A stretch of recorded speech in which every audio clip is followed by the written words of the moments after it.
ఏంది ఎలక్షన్లు అయిపోయినాయి, మళ్ళీ ఇది అంతా అయిపోయింది, సీఎం అయిపోయినాడు, ప్రధాని అయిపోయినాడు, మంత్రులు అయిపోయినారు, అంతా అయిపోయినాడు, ఇంకా కేతిరెడ్డిని ఇంకా ఏంది చెప్తున్నాడు ఏందని. సరే, ద బ్యూటీ ఆఫ్ డెమోక్రసీ, ప్రజాస్వామ్యం వర్ధిల్లాలని పెద్ద పెద్ద స్టేట్మెంట్లు ఇస్తూ ఉంటాం, అతిపెద్ద డెమోక్రటిక్ నేషన్ అని చెప్తూ ఉంటాం. కానీ ప్రతి చోట కూడా ఏం జరుగుతుంది, ఏం జరిగిందని నేను 2014లో చూసా. దొంగ ఓట్ల ఎక్కించుకునే కార్యక్రమం, దాని మీద విపరీతంగా ఫైట్ చేయడం జరిగింది. తర్వాత దాన్ని ఆధార్ కార్డుతో లింక్ చేయాలని తీసుకున్నారు, కానీ మ్యాండేటరీ కాదు అనేది కూడా ఒక లింక్ పెట్టి తీసుకున్నారు. ఎందుకంటే మనకు అలా దరిద్రం ఉంది. గ్యాస్ సిలిండర్లు కావాలన్నా ఆధార్ కార్డుకి లింకు కావాలా, లేకుంటే ప్రతిదానికి ఆధార్ కార్డుతో ఉండాలి అని చెప్తారు. కానీ ప్రజాస్వామ్యాన్ని నిలబెట్టేది మాత్రం ఆధార్ కార్డుతో మ్యాండేటరీ కాదు అని చెప్పి ఇచ్చినారు. మరి మిగతా దానికందరికీ మ్యాండేటరీ ఎందుకైందో, దీనికి ఎందుకు ఖచ్చితంగా ఇవ్వాలి అనేది మాత్రం మరి ఆదేశించలేకపోయింది. సరే, వాటి మీద, దొంగ ఓట్ల మీద అదేవిధంగానే ఇప్పటికీ కూడా ప్రతి నియోజకవర్గంలో 10 నుంచి 20,000 30,000 వరకు దొంగ ఓట్లతోనే ప్రజాస్వామ్యం గెలుపోవటంను డిసైడ్ చేసే పరిస్థితులు ఉన్నాయి. కానీ నన్ను ఎట్లాగో ఎలక్షన్స్ అయిపోయినాయి, ఓడిపోవడం జరిగింది. కానీ దీనికి సంబంధించి ఏ విధంగా ప్రతి ఒక్కటి చోట కూడా ఈవీఎంస్ అనేది ఇప్పుడు పెద్ద క్వశ్చన్ మార్క్. ఏం జరుగుతుంది, ఏ విధంగా అని చెప్పి డే 1 ఈ ఎలక్షన్ ప్రాసెస్ అంతా కూడా మనం చూస్తే తప్ప, ఎలక్షన్ ప్రాసెస్ చూస్తే కరెక్ట్ ఎలక్షన్స్కి ఒక వారం 10 రోజుల ముందు, నోటిఫికేషన్కి వారం 10 రోజుల ముందు అక్కడున్న ఎలక్షన్ కమిషన్ మెంబరు గోయల్ అనే అతను రిజైన్ చేస్తాడు. ఎందుకు రిజైన్ చేస్తాడో, ఏ దానికి చేస్తాడో తెలీదు. తర్వాత అంతకుముందు వరకు ఉన్న ఒక చట్టం, ఒక ఎలక్షన్ కమిషన్లో ఒక మెంబర్ని అపాయింట్ చేయాలన్న దానికి ప్రధానమంత్రి, ప్రతిపక్ష నాయకుడు, చీఫ్ జస్టిస్ ఆఫ్ ఇండియా ఈ ముగ్గురు సమక్షంలో ఎన్నుకోవాల్సిన దాన్ని మళ్ళీ ఒక కొత్త చట్టం తీసుకొని వచ్చి ప్రతిపక్ష నాయకుడు, ప్రధానమంత్రి, క్యాబినెట్ సహచరుడు అని పెట్టి తీసుకొని వచ్చి ఒక కొత్త వ్యక్తిని తీసుకొని రావడం జరిగింది. అది మనం అందరం కూడా చూడడం జరిగింది. కానీ ఏం చేస్తారంటే బ్యూటీ ఆఫ్ డెమోక్రసీ, ఏ విధంగా కావాలంటే వాళ్ళ ఆ విధంగా చేయడం జరిగింది. ఈరోజు నేను కొన్ని ఉదాహరణలతో, నేను ఆంధ్రప్రదేశ్ దీని గురించి మాట్లాడితే మీరు ఇట్లా ఓడిపోయినారు కాబట్టి ఏమైనా చెప్తా అంటారు, ఏమైనా మాట్లాడుతూ అంటారు, ఏం అప్పుడు లేదా ఇప్పుడు లేదా అని కూడా మాట్లాడుతున్నాను. నేను ఇంతకుముందు కూడా చెప్పా, ఏ విధంగా కేవలం ఒకటి మాత్రమే ప్రశాంత్ కిషోర్ ఏ విధంగా చెప్తాడు, కేకే సర్వే అనే వాళ్ళు ఏ విధంగా చెప్తారు, లేకుంటే అశ్విని దత్ అనే అతను ఏ విధంగా చెప్తాడు 160 అని చెప్పేసి. ఎందుకంటే ప్రజల నాడి ఎవరికి దొరకలేదు, అందలేదు అనేది వాస్తవం. అలాంటప్పుడు వీళ్ళు ఏమాత్రం గ్రౌండ్ రిపోర్టు చేయని వీళ్ళకి ఏ విధంగా తెలుస్తుంది. వన్ థింగ్ ఏదైనప్పటికీ కూడా నేను కొన్ని పత్రికల్లో వచ్చిన ఆర్టికల్స్, అదేవిధంగా మిగతా దానిలోకి వచ్చిన ఆర్టికల్స్ని దృష్టిలో ఉంచుకొని మీ ముందు కొన్ని ఉదాహరణలు తీసుకొని రావదలుచుకున్నాను. ఇక్కడ చూసినామంటే తమిళనాడు రాష్ట్రంలో తిరువల్లూరు నియోజకవర్గంలో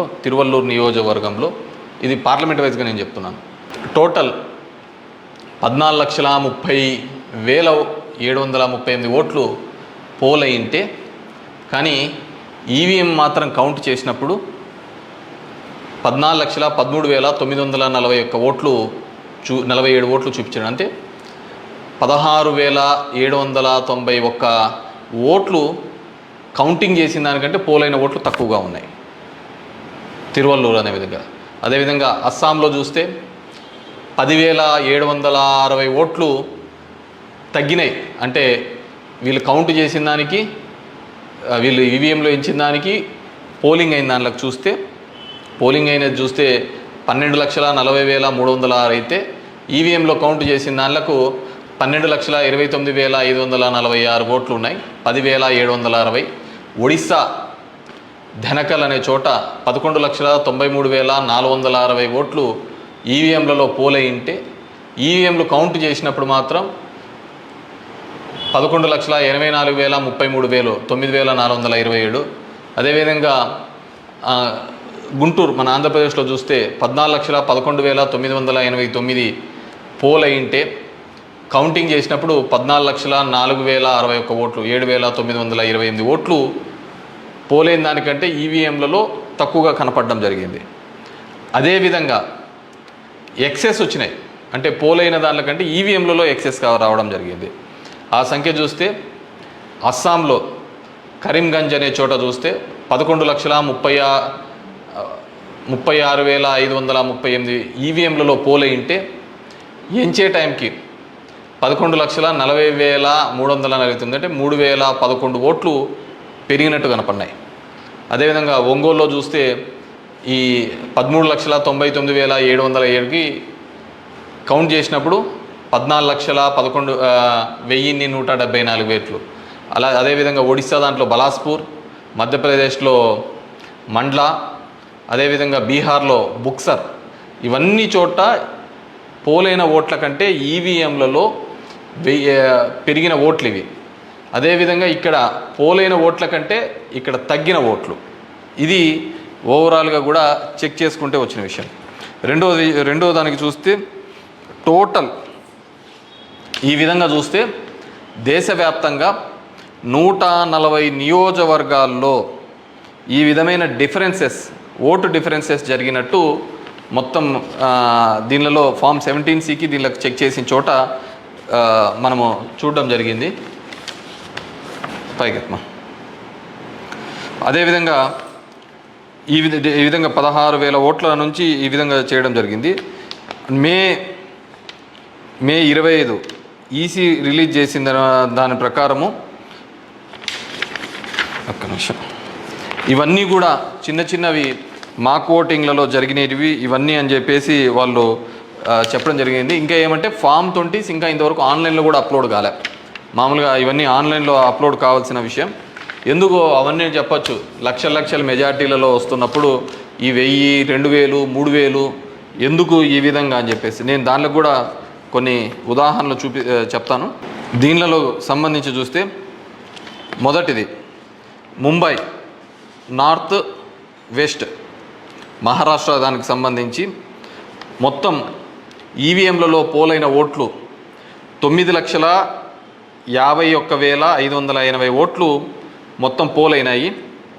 కానీ ఈవీఎంలు లెక్కేసినప్పుడు దాంట్లో 9,51,582 ఓట్లు ఈవీఎంలో మాత్రం కౌంటెడ్గా కనిపినాయి. అంటే ఆడ లెక్క చేసిన దానికి దీనిలకు సంబంధించి తేడా కనపడడం జరిగింది. కానీ అక్కడ ఏం జరిగిందంటే శివసేన యూబీటీ అభ్యర్థి డిఫీటింగ్ అమోల్ గజనాన్ అనే అతన్ని 48 ఓట్లతో మాత్రమే అక్కడ ఓడించడం జరిగింది. అదేవిధంగా సెకండ్ కేసులో చూసినాము అంటే జైపూర్ రూరల్లో రాజస్థాన్లో 12,38,818 ఓట్లు ఈవీఎంల ద్వారా పోలైంటే కానీ ఈవీఎంలలో లెక్కించినప్పుడు మాత్రం అది 12,37,966 ఓట్లుగా మాత్రమే చేయడం జరిగింది. 852 ఓట్లు అక్కడ కౌంట్ కాలే. 852 ఓట్లు అక్కడ కౌంట్ కాలేదు. బీజేపీకి సంబంధించిన రావు రాజేందర్ సింగ్ అనే అతను ఈ సీట్ని గెలవడం జరిగింది. అతను గెలిచిన దానికి మార్జిన్ 1,615 ఓట్లు, 1,615 ఓట్లతో ఆయన గెలవడం జరిగింది. 1,600. కానీ అక్కడ వచ్చిన తేడా 852.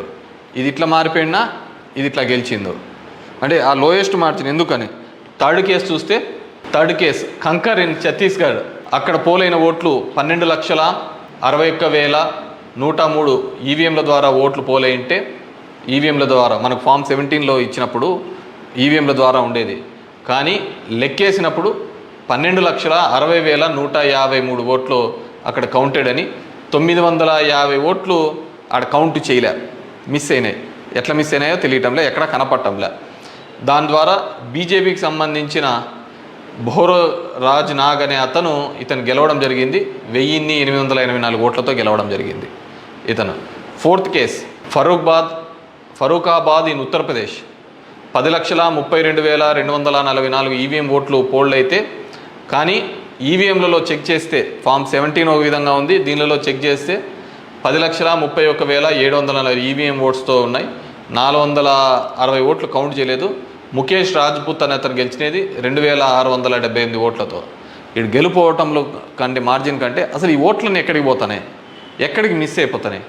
అండ్ ఈ ఈ ఈ కేసులలో చూస్తే ఇవి అసలు వివిప్యాట్లను కౌంట్ చేయాలని, అదేవిధంగా 100% ఇవన్నీ మాల్ ఫంక్షన్గా జరుగుతున్నాయని చెప్పినా కానీ మార్జినల్ ఎర్రర్ అని, అదేవిధంగా సర్ప్లస్ ఓట్లు ఎందుకు వచ్చినాయనే విషయాన్ని ఇంతవరకు కూడా ఎలక్షన్ కమిషన్ చెప్పలేకపోయింది.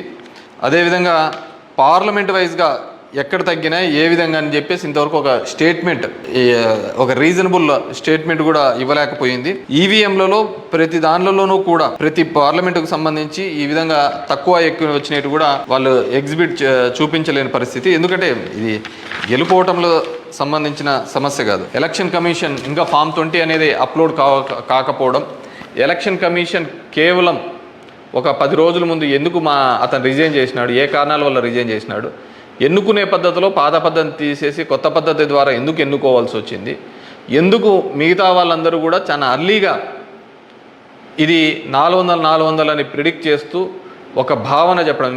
మనం టీవీలలో కూడా చూసినామంటే ఆంధ్రప్రదేశ్లో 9:30, 10 కల్లా కూడా అసలు కౌంటింగ్లో అనేది ఒక రీజనబుల్ రానిదే 100, 150, 120 అని ప్రొజెక్ట్ చేసినారు. అసలుకు వైసీపీ సీట్లు 25 కంటే దాటి చూపిలా. అసలుకు మొదట అర్ధ గంటలోనే మొత్తం నియోజకవర్గం అంతా ఏ విధంగా చూపిస్తారు, మొత్తం రాష్ట్రం అంతా ఏ విధంగా రిప్రజెంట్ చేస్తారు. సో ఆ విధంగా రిప్రజెంట్ చేయడానికి ఏంటంటే బేసిక్గా అక్కడున్న ఏజెంట్లు కావచ్చు, అధికారులు కావచ్చు, వన్ సైడెడ్గా పోవడం కోసం ఆ విధంగా చేసినారు. ఆ విధంగానే ఉండడంతో ఆల్మోస్ట్ వాళ్ళందరూ కూడా 10:30 నుంచి బయటికి రావడం మొదలుపెట్టినారు. ఏం జరిగింది అనేది అసలు ఎవరికే కానీ అర్థం కాలేదు. టీవీలలో చూసినాము అంటే అసలు 8:30 అంటే 9:30 కల్లా 100, 150 సీట్ల లేక వచ్చేసినాయని ఎలివేషన్స్ అన్నీ ఇవ్వడం జరిగింది. సో ఏ విధంగా మీడియా ఎలక్షన్ కమిషన్ వెబ్సైట్లలో పెట్టలేదు, అక్కడ ఆ విధంగా ప్రాజెక్టు కాలేదు. కానీ వీళ్ళే మొదటే చేయడం వల్ల ఏంటంటే దానివల్ల ఏజెంట్లు అక్కడి నుంచి వెళ్ళిపోతారని చెప్పేసి, అదేవిధంగా ఉద్యోగస్తులందరూ కూడా వన్ సైడెడ్గా జరిగిపోతే ఏజెంట్లు అందరూ పోయినారంటే వీళ్ళు రాసుకునేదే రాత అయిపోతుంది కదా. సో ఆ విధంగా అబ్జల్యూట్ మెజారిటీస్ ఇదైతే అంటది. అదేవిధంగా సో ఇదంతా కూడా మనం నిజమైన ప్రజాస్వామ్యంలో దొంగ ఓట్ల మీద ఉన్నామా, లేకుంటే ఈవీఎంలో మిషనరీస్ మీద పనిచేస్తున్నామా, నాకు ఓడిపోయినానని నేను బాధతో కాదుగా చెప్తున్నానని కానీ అందుకే నేను ఆంధ్రప్రదేశ్ స్టేట్ గురించి ఎక్కడ చెప్పలే.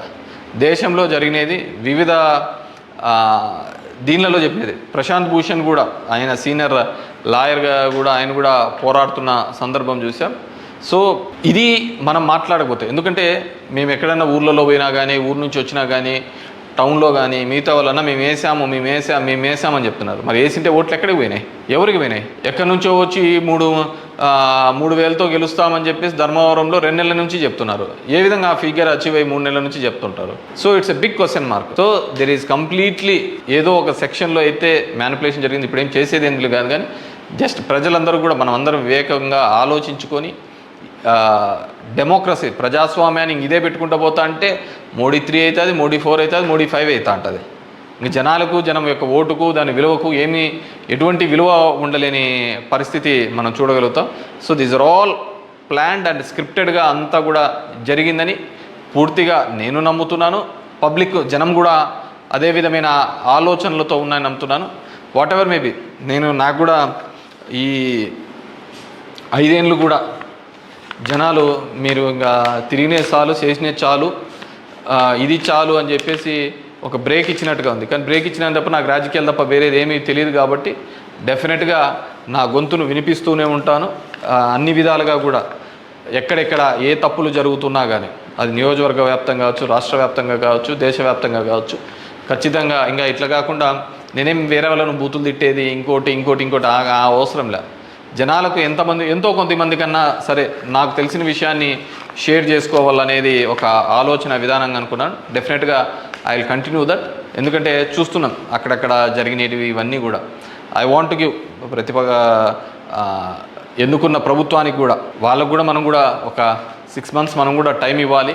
వాళ్ళు ఏం చేస్తారు, వాళ్ళు ఇచ్చిన మాటను ఏం చేస్తారు, ఏ విధంగా కట్టుబడి ఉంటారు అనేది చూడాలి. ఎన్నెన్నో వాగ్దానాలు ధర్మవరానికి ఇచ్చినారు, రాష్ట్రానికి ఇచ్చినారు, చాలా వాగ్దానాలు ఇచ్చినారు. కాదు అవి ఎంతవరకు నెరవేరుస్తారు, లేదు కేవలం కక్ష సాధింపు చర్యలతోనే మిగిలిపోతారా, ఇవన్నిటినీ కూడా కాలమే సమాధానం చెప్తుంది.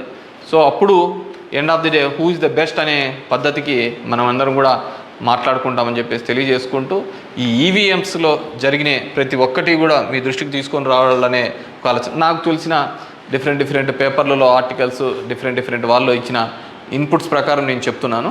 సో ప్రతి ఒక్కరికి ఓటు హక్కు కల్పిస్తానన్న ఈసీ మరి ఇన్ని ఓట్లు టోటల్ ఓట్లు వేసిన దానిలో చూస్తే దేశవ్యాప్తంగా 362 నియోజకవర్గాల్లో 5,54,598 ఓట్లు మిస్ అయినాయి, కనపడటం లేదు. అది అంటే అది హెచ్చుతగ్గుల్లో కావచ్చు, దీనిలో కావచ్చు, కరెక్ట్గా రాకుండా అన్ని ఓట్లు మిస్ అయినాయి. మరి ఈ ఓట్లని ఎక్కడికి పోయినాయి? సో ఇదే పద్ధతిలోనే మొత్తం నడవాల్సిన పరిస్థితే అనేది కూడా మనమందరం కూడా ప్రజాస్వామ్యంలో ఉన్న ప్రతి ఒక్కరు కూడా మనమందరం కూడా ఆలోచించుకొని భవిష్యత్తులో దీని మీద మాట్లాడకపోతే నిశ్శబ్దంగా ఉన్నాము, వచ్చింది మన గవర్నమెంట్ ఎగలాడదామని, ఇంకోటి వచ్చింది ఇది అని చెప్పేసి వాళ్ళు చేసినారు. సరే, సదరన్ పార్ట్ ఆఫ్ ఇండియాలో కొత్తగా తీసుకొని వచ్చినారు, కులం మతం అనే దాని మీద రాజకీయం తీసుకొని వచ్చినారు. కానీ ఇవన్నిటినీ కూడా ఆలోచించాలి. డెమోక్రసీని మళ్ళీ మనమందరం కూడా నిలబెట్టాలి అంటే కూడా ఇవన్నిటినీ కూడా ప్రజలు ఆలోచించుకొని వారి గలం ఇప్పి వారందరూ కూడా వీటి మీద మాట్లాడాల్సిందిగా కోరుతున్నారు.